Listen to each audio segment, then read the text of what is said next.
If you've been watching us for a while now, you may have heard us reference and even make jokes sometimes about Richard Scott and his bees.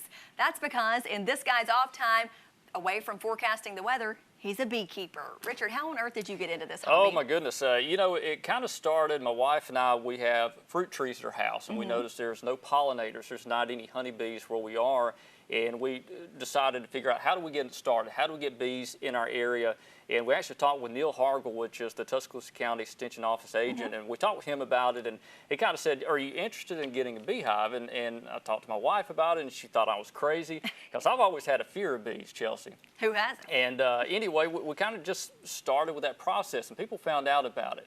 And I would go out and get hives from people's house and bring them back to my house and grow the bees and raise them where we are. And it really is more of a snowball effect, and it was kind of a cool process. Absolutely. And you've even actually been out to my parents' house in Perry County and gotten some of their hives, right? I've been over to Marion, Alabama. I've caught a swarm of honeybees at your parents' shop in the backyard. They've actually got bees there now still, and that was a pretty cool experience too. But it was just something, Chelsea, I really enjoy getting out with nature. You know, as a meteorologist and nature kind of go hand in hand, and it's really more of an excuse to get out and meet people and get out and enjoy nature. Well, all right, Richard, to learn a little bit more, the Center of Public Television put together this special segment with Richard. Here it is.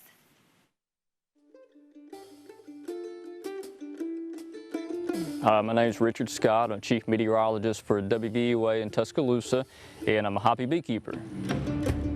It all started from we just need pollinators in my area, and I know for pollination you need honeybees. People will actually want beehives in their gardens, want beehives on their property because they know for the pollination it's a big benefit. What we do here is grow these bees to where they get large enough to be able to self-sustain, and then I move them to one of our bee yards.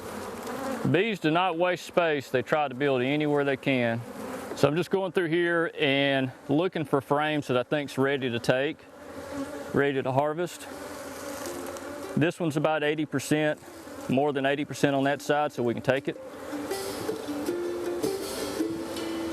And I'm looking from the bottom, and I can tell it is indeed all of them are capped off and they're ready to harvest. Let's take this one to the truck. Oh, they're really calm today. You guys got lucky. They're very calm. We try to locate bees in places where there's a need for them, if there's farmers nearby that need the pollination process. So we try to put bees in logical areas where, number one, they'd make plenty of honey, and number two, they would make good tasting honey. It's just an interesting hobby. It's almost like therapeutic. It's something that gets me out of the house, that I enjoy doing, and it's beneficial. Chelsea, I got to give Will Green a shout out. Now, him and his team, they came out and shot this, and they were brave. I warned them. I said, look, our bees are really aggressive.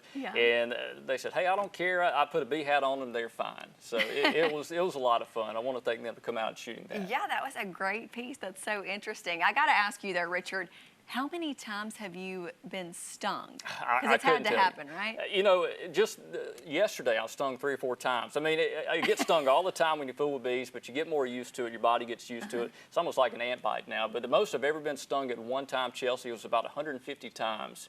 And that was kind of rough. I had a fever that night. Oh my goodness! Well, I'm glad we haven't seen you come in here with like big old bee welts on your face. So far, so good. If that happens, I know you guys are going to laugh about it.